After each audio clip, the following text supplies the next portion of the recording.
Okay, the next job that we've got to do is to fit the stringers. And as I said, we can use the stand as an extra pair of hands for manipulating the plane to the location that we want it. And there's no particular order that's better than others for putting the stringers in. The only thing I probably would say that I prefer to put some of the straight ones in first. A, because they're the easiest, and B, it just gives it a little bit of strength while you're playing about with some of the formed components. Also take a wee bit of time just to plan out which ones you're going to do to try and utilise the material you've got. There's plenty there in the kit, but just in case you have any accidents and spoil a bit. For instance, you can cut the wing, section out the wing, and the bit that's left over you can use there, so try and just a little bit of planning. And what I would recommend is maybe going through all the straight ones first. But what you do, I say this one has been lacquered. If when you're doing the stringer assembly you scratch it or you damage the lacquer in any way, just strip it off with some thinners and reapply the lacquer. Okay, so say I was doing this wing, you offer the part up, take a pencil, normally I'd use a little pen just so you can see better. Do a little mark, take it off, and now we need to cut that. Now you can either use the Dremel style tool, or there's a junior hacksaw in the kit. Cut that. Okay, so I've cut those two, I've measured them off and cut them to length. And the process is exactly the same. Tiny little bit of glue, and apply it to one side only.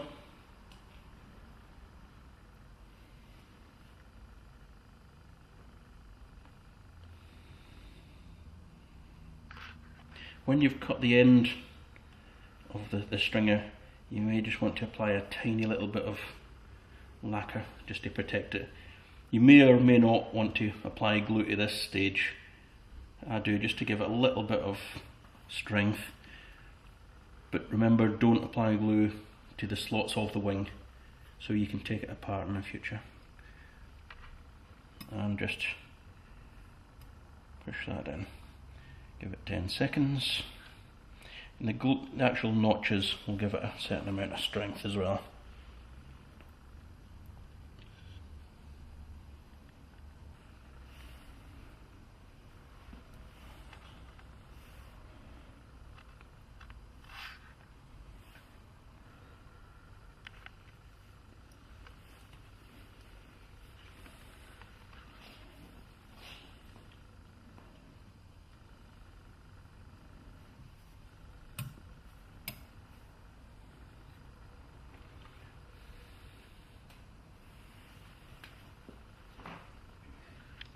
And again, we'll do some more of the easy straight ones. I've cut them to length. Just apply a tiny little dab of glue.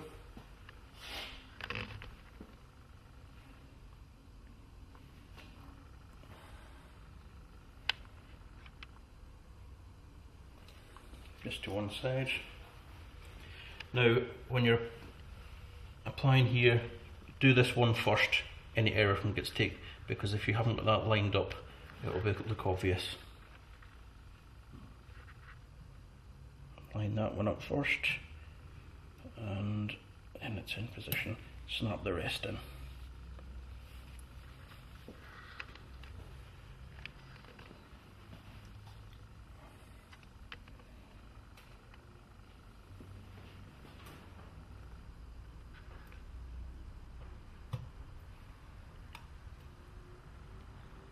Okay, we'll do the next one down on the fuselage here.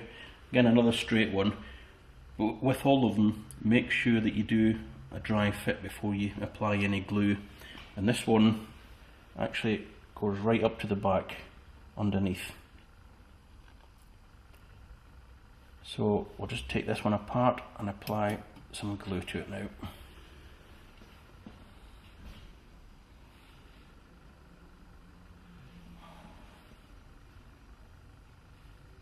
Tiny amount of glue again.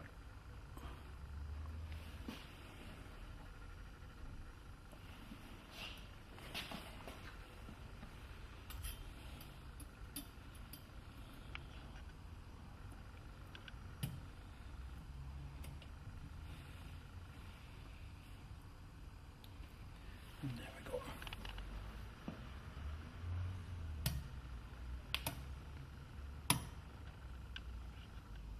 Okay, the next one that we're looking to do has got a slight bit of a curve on it, and you can see if we insert a straight component, it doesn't line up with the slots.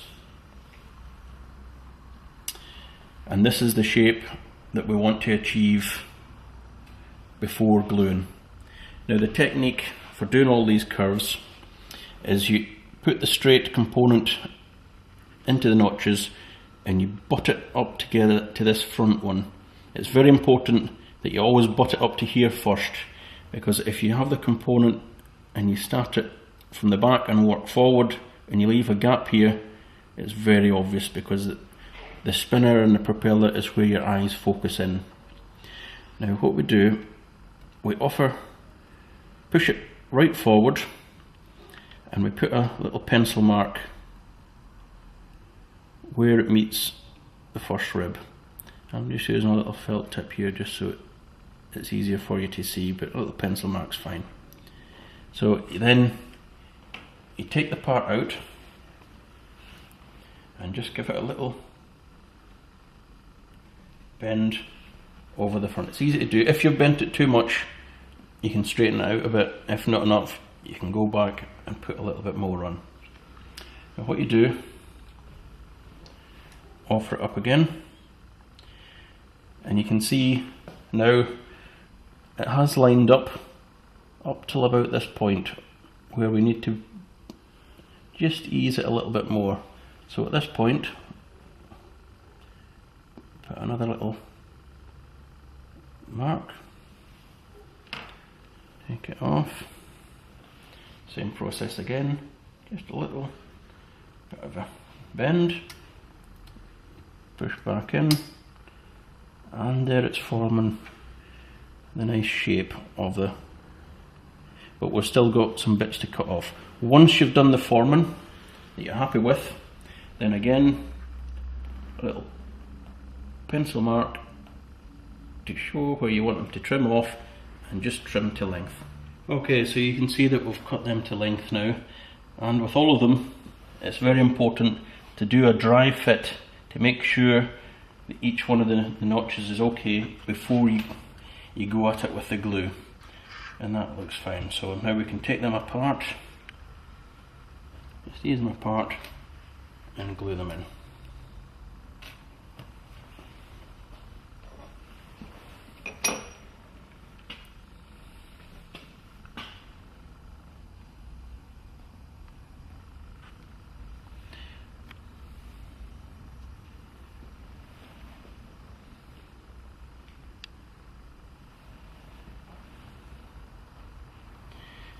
Tiny amount of glue.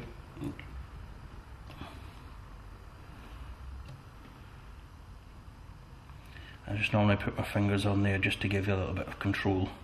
It's quite a useful tip. And it's when you're putting it in, always do the one next to the, push that as far home as it will go first, then each notch on the way back from that one, and just snap it in. Blow it on a second, and that's it done.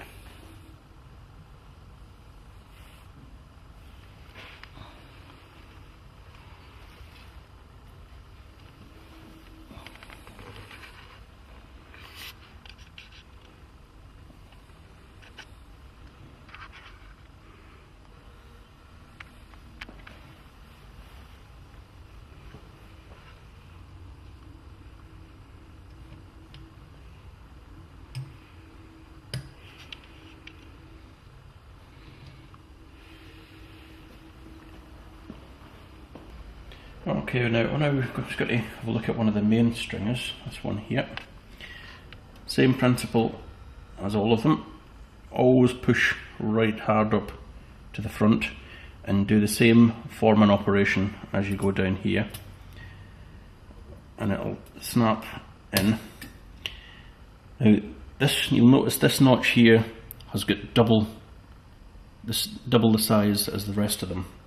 What happens here at the front canopy, that's how it comes by the way, it will fit in there, and the rear canopy, when I come to fit it, that will fit in that other notch cut to length. So when we actually come to glue this one, if you just cut a small piece of scrap just to maintain that distance, and all the rest of the parts will fit in. Also, one thing to notice, you may need to put a slight twist in some of these. Past this point here, you may need to put a slight twist just to get them to go into the notches properly.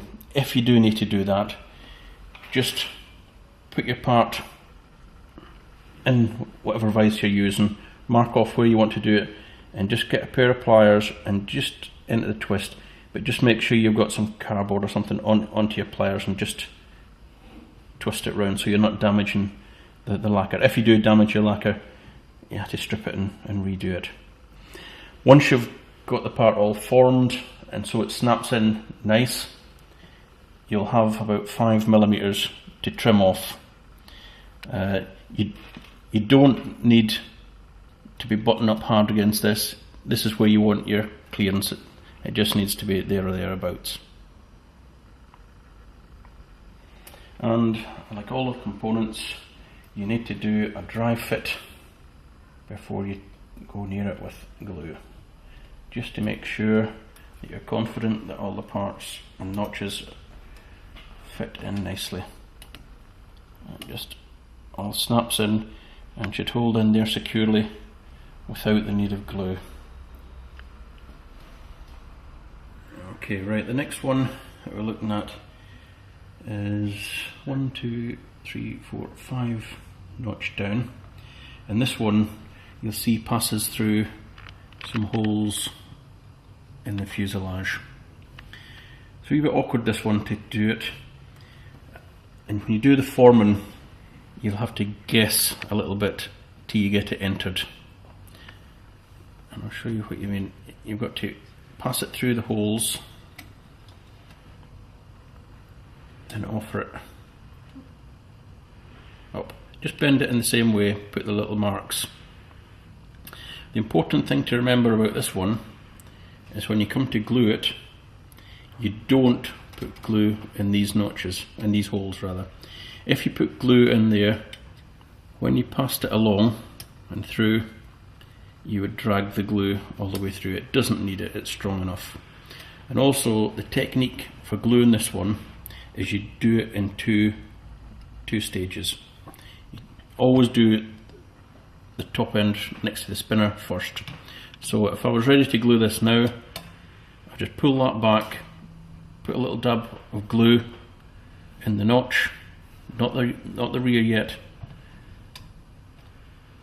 offer the first one up and just press it home, and then just give that 20 seconds to go off. Once you've done that, pull this down, again apply the glue and feed it up through the notches until it takes. So the important thing with this one is not to put the glue in that stage. Okay, the next one down is a similar idea. It's got some holes underneath which you don't glue again. The bending process is exactly the same. Offer it up square, put a little mark and bend it round. You just have to take your time. If you find as though when you're bending it you have damaged the lacquer, once it's fully formed you can strip it clean, polish it up again and then re-lacquer it. Again, you just pass it through, just lift it up at the back. It ends at this spar here, and they all push home, and it stops underneath the wing. What if you notice, there's a notch in this one, and when the next one comes down on this side, you'll offer it up into the notch, and what we're trying to do here is get this stringer to blend into the wing shape, and that one will disappear.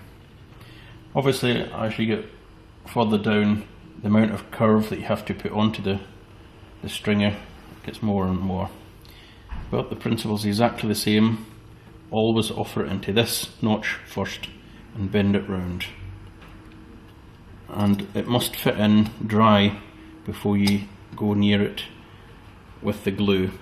At this point here, you might find that you have to just bend it a little bit round the notch till it fits in, and at this one I haven't completed yet, you'll see I'll need to put a mark here and bend it up towards the tail so that'll fit in, and when I've done that I'll need to cut off about 5mm just to complete the job. For the two stringers underneath the wing, they're fairly straightforward. This one, same as on the top, just notches in, but on this one you cut it so it finishes underneath this end spar here and pushes up. This one here that comes at an angle, I mentioned earlier that it was a bigger notch because it goes at a diagonal. This one you need to put on after you put this one here, because you butt that up. And you see, you butt that up onto that component to get your length, and again you cut it off at a slight angle to match, to blend into that spar, and you can see that will give you the structural shape of the Spitfire wing. Okay, the last one I'll look at here is the front and rear canopy, and that's how the part comes in the kit. It's already pre-formed, but it's longer than you need, and the part fits over the top there. As you can see, it is too long, and what you want is this bend to be just about past this notch here, and then you need to cut to length. Snap in and cut to length. There's one that's cut to length, and again the process is exactly the same as the other ones. Put that on, put a little bend mark, and just form it round. When we come to the rear canopy, again it comes longer than required, and just put it up, trim it off, and you'll probably have to just manipulate it a little bit in your hands just to get a nice fit. If you find that there's not a big enough gap left in there, what you can do is just ease it with the file, just so it goes a nice easy fit. You don't want anything to be too stressed when they're going together.